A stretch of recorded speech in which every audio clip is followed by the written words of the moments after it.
NQ tsy ankasitrahan'ireo parlementaire avy amin'ny antoko TGV ny fanapahan-kevitra navoaka ny CES vaovao nambaran'izy ireo moa fa hisy fetraikany goavana amin'ny tapa-avitrehan'ny mpifidy amin'ny fifidianana filoham-pirenena iny fanapahan-kevitra niraisin'ny CES iny eo ihany koa izy ireo ny tsy tondrany fanapahan-kevitra iny fitoniana manoloana ny raha misy amin'izao fotoana izao.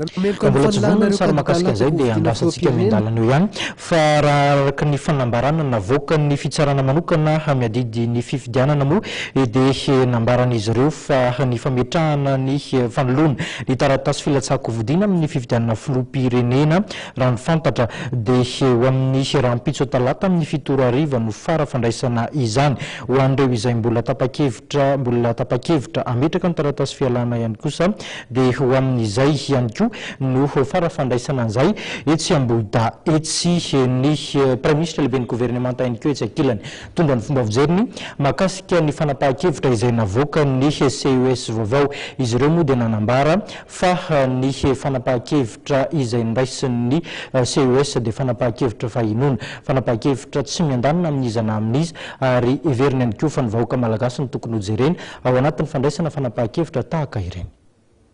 Raha ny fanantenana hatramin'izay dia ny fifidianana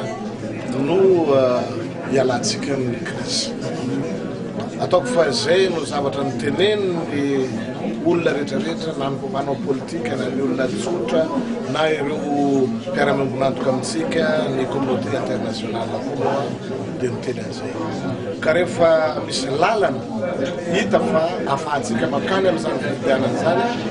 ary ho fifidianana madio so ekeniny rehetrarehetra dia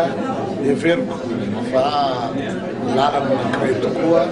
izay ialantsika amin'ny krizy. Kanefa kosa izay no nanaovako ilay teny teo hoe ekeniny rehetrarehetra. Izao fifidianana izao tokony hitondra amin'ny mpanao politika tsirairay fandavan-tena mba tsy hevitra afa-tsy ny tombotsoa manokana, ny tombotsoan'ny tsirairay na ny tombotsoan'ny vondron'olona miaraka aminy no hotandrova no eritreretiny fa ny tombotsoa ambonin'ny firenena, ny tombotsoan'ny malagasy rehetra izay efa miaina ao anatin'ny fahantrana tanteraka anisany mitondra an'izany fahantrana izany izao krizy lavareny miaina itsika izao. Ka izay fandavan-tena izay no zava-dehibe ary aoka samy ahifamela izay koa dia zavatra anankiray izay ihany no ahafahantsika miverina indray amin'ny fifampitokisana amintsika samyntsika malagasy amin'ny mpitondra sy amin'ny entina ary koa amin'ny fanjakana izay mety hipetraka eo raha itsika no misafidy amin'izany fanjakana.